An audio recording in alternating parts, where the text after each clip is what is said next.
Symbols of open and closed plug keys. Open और closed plug keys के symbol कैसे हैं? ओपन की जो है या ओपन प्लग की जो है वो इस तरह का सिंबल है जिसमें ब्रैकेट लगा है, दो हाथ लगे हैं प्लस और माइनस, और इसके अंदर ये ब्रैकेट के अंदर कुछ नहीं, खाली। और यहाँ पर जब क्लोज्ड की बात करते हैं तो यही सिंबल के बीच में डॉट आ जाता है। तो डॉट है इसके अंदर तो क्लोज्ड की, और डॉट नहीं है तो ओपन प्लग की। फिर नेक्स्ट है a component of an electric circuit that opposes और resist the flow of electric current is called.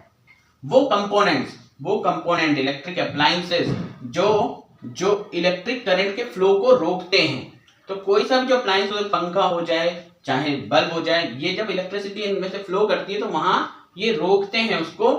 तो वो कंपोनेंट जो इलेक्ट्रिक सर्किट में अपोज करते हैं किसको? इलेक्ट्रिक फ्लो को जो या करंट के फ्लो को अपोज कर रहे हैं, उन्हें क्या कहते हैं? उन्हें रेजिस्टर्स कहा जाता है। ठीक, रेजिस्टर, इसी के कारण रेजिस्टेंस उत्पन्न होता है उनमें, तो यहां रेजिस्टर कहलाएंगे। तो हर चीज, चाहे आप फैन ले लो, हीटर ले लो, कोई सी भी जो इलेक्ट्रिक अप्लायंस आप देखते हैं, दे ऑल आर रेजिस्टर्स। ठीक, इवन वायर भी एक तरह का रेजिस्टर होता है। फिर नेक्स्ट है an example of ohmic material. Ohmic material वो होते हैं जो ओम्स लॉ को फॉलो करते हैं।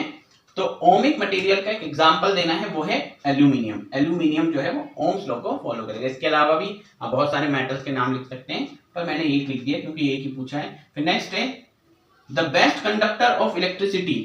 इलेक्ट्रिसिटी का सबसे बेहतरीन कंडक्टर कौन सा है? The best conductor, it is silver. Silver जो है वो सबसे अच्छा इलेक्ट्रिसिटी का कंडक्टर है। फिर नेक्स्ट है filament of electric bulb is made up of. Electric bulb का फिलामेंट किससे बना होता है? इलेक्ट्रिक बल्ब में जो तार होता है तो घूमा हुआ सा रहता है, रिंग बना करके, वो किसका बना होता है? It is tungsten. टंगस्टन एक एलॉय है। फिर नेक्स्ट है symbol of conducting wire. Conducting wire, जब हम इलेक्ट्रिक सर्किट बनाते हैं तो कंडक्टिंग वायर का जो सिंबल है वो कौन सा यूज करते हैं? तो वो है एक सीधी लाइन। ठीक, फिर नेक्स्ट है symbol of wire joint.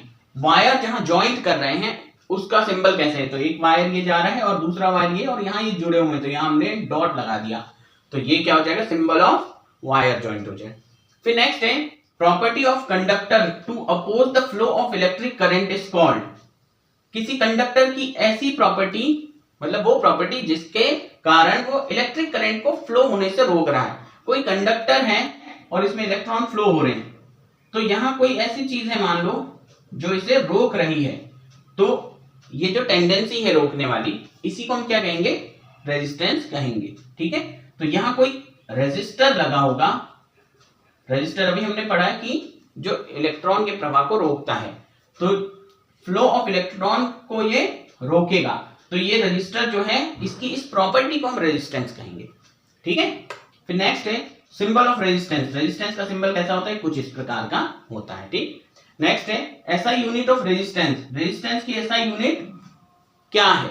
Resistance की एसआई यूनिट है ओम, या फिर इस तरह का सिंबल लगा दो, इसे भी ओम कहेंगे। तो SI unit of resistance is Om.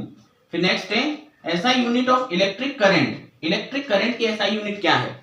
Electric current की एसआई यूनिट है एम्पियर। ठीक, यानी इलेक्ट्रिक करंट को अगर हमको नापना है तो जो यूनिट हम लिखेंगे उसके साथ वो होगा एम्पियर, जैसे हम ए से डिनोट करते हैं।